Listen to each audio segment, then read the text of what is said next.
Back for day 2 of the interview with Marcus Crawford, the owner and operator of Bro-Ritos food truck in New Jersey. Our conversation today continues with a discussion of maintenance and keeping the food truck on the road and not in the repair shop.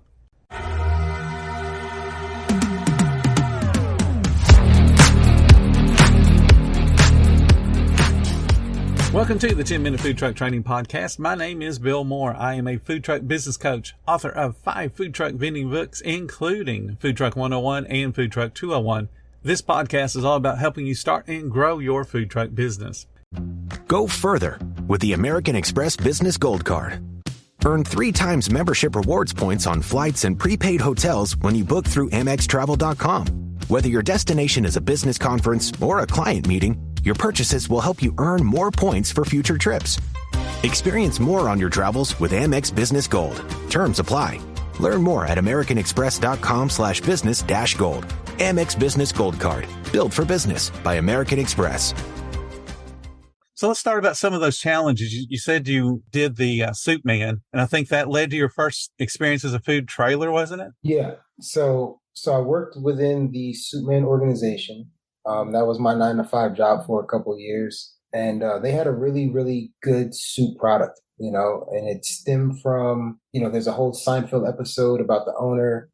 They called him a soup Nazi. We didn't really like going by that, but that's what became famous with it. Right. The no soup for you. So realistically, this guy that this brand was built around had people lined up around the block in frigid cold weather in New York City. So it had to be good, right? And to me, there was a gap where we have this brand, you have that episode, which is 90s, mid-90s, early 90s, and then you have us in the 2010 plus era that weren't necessarily connected to it. And being within the organization, I was like, hey, food trucks are really hot right now. Maybe there's room to create a truck and we can do events to kind of start reintroducing this brand to people in a grassroots way, but it was just an idea. And it was an idea that I pitched to, the ownership and the executives of the company. And the idea that I believed in. So when they said that they wanted to do it, I said, okay, cool, great idea, but I want to run it. I want to own it and I want to run it. So to kind of be like a franchisee. And that's how I got my foot in the door, actually starting operations of a food truck with that trailer. So it was your idea for him to branch out into having a franchise, I guess? Yeah.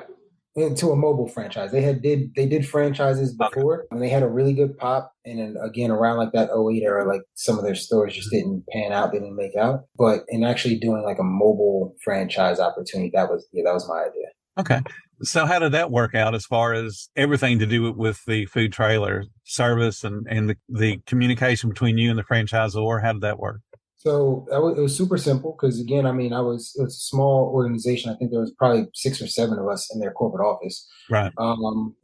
They had big warehouse production, so they produced the soups in mass, and they had a simplified process. All you needed was, a steamer. The steamer, get it up to temp, serve it out, ladle in a bowl, ladle in a cup. Super simple. Add like a sandwich or salad element to it. So that was a part of keeping things simple, streamlining things, and it worked out easily for myself and for my team. And it also taught us what we wanted to do when we started moving into open Bro-Ritos. We wanted to keep that same streamlined process, keep things simple, and kind of like, we're looking like, okay, we want to grow into, let's say, the big boys, man, the Chipotle's, the Chick-fil-A's, the Shake Shacks. Like, what are they doing that, smaller businesses don't do or don't pay attention to? Everyone I just named, they're streamlined. There's a process. There's a product, there's people, everything is streamlined. They don't, try to do too many things.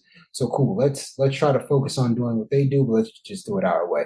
So yeah, that experience with Soup Man helped us to open Bro-Ritos and have that mindset. And so let's talk about that transition then from Soup Man into Bro-Ritos. What made you make that decision? So Soup Man started having some issues on their company side financially, they weren't able to produce the product that we needed. So therefore, we don't have the product. Now we're in a bad situation because as a franchisee, if you go to McDonald's, you can't get a McDonald's burger. People are going to look at you crazy, right? So people are coming to us to Soup Man for Soup Man soup, but we don't have Soup Man soup. So our numbers start teetering off. There were some other things going on. We had already kind of mentally made our mind up the year before that, hey, we're going to run this year as long as we can, as much as we can, but we're going to start developing our own concept. Right. So about summertime, I can't think of the year right now, but somewhere in the summertime, we were having a conversation with another food truck guy, and we ended up creating the name. And then that following winter, which is generally the downtime in New Jersey, that's when we started to develop the brand of Bro-Ritos. When did y'all open then officially for Burritos? 2016. 2016. 2015. Yeah, 2015, the end of 2015, we bought our first truck. We started to gut it out ourselves, and then like it's wintertime, so it's freezing. So whenever we got nice days, we're in there doing work. But then once things start warming up, we kind of finished out the build out on that, and then we got it running in 2016. May 2016 was our first event. See, that's a good story in and of itself. There are a lot of food truck owners that do exactly what you described. They either get a trailer or a truck and gut it and do as much work as they can on their own. Right. So the work, did you guys have to contract out because you legally couldn't do it? None. Really? None. So it wasn't about legally couldn't do it. It's more like we just can't do it, like physically. Right. Everything on our truck is to the standard that of the rules for New Jersey. So we didn't have to legally. It wasn't a problem with anything. Only thing, let's say the suppression system. That's something that we just can't do. Right. But the electrical, the water, the wastewater, the fresh water, the sinks, the steam table. Again, like I said, we have a very simple setup. So we have a steam table, we have a griddle. We don't have any fryers. So we had to run a gas line through. All of that stuff we were able to do ourselves. My uncle's a contractor. He has a business called Bryant Contracting in New Jersey. And basically he was building a house. He would come and say, hey, look, this is what we got to do. We work on it. Anytime we had hiccups, we call him. He'd come with his contracting experience, help us out. And that's how we built that truck, man. I mean, it was just literally us doing it ourselves, figuring it out, and listening to my uncle. So literally, you're from the ground up on Bro-Ritos. Absolutely. Yeah, Absolutely. That's fantastic. So once you guys have the truck built out, how long did it take you from purchasing the truck to being able to open? Again, just based on the seasonality of New Jersey, and we were doing this outside. We bought the truck in December, and we did our first event in May. That's still really good. Yeah. So, but in December, January, February, we weren't really doing much, in all honesty. But once the weather started breaking in that March, April area, that's when we started to work. And then, we were able to launch.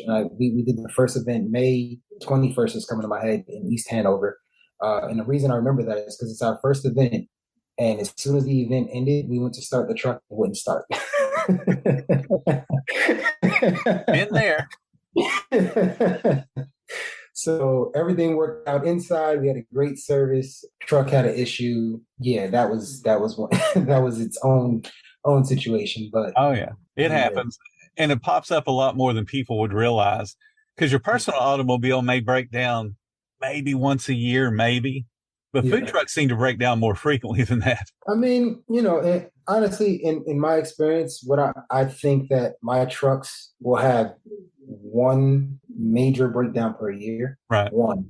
The other stuff is maintenance. If you take care of your truck like you take care of your personal car, you won't have that many problems out of it. But if you don't really pay attention to it, that's the key. You're going to run into some problems, and those problems become expensive because when you have problems with your food truck, that means you have to close shop. You have to take days off. So not only are you losing money on fixes, but you're losing money on opportunity. Yeah. If you take care of it, at least from our experience, we realize, hey, at least once a year we may have a big hiccup. And we've had a couple of years where we've had no issue. So it's like, just take care of the trucks. Maintenance. That is one of the things that's really hard to get across to people, because a lot of new folks with no experience in a restaurant, it's hard to get them to maintain the cooking equipment, let alone, the tow vehicle or the actual truck itself. Right. It's certainly a challenge. And I'm glad to hear you say that you addressed that.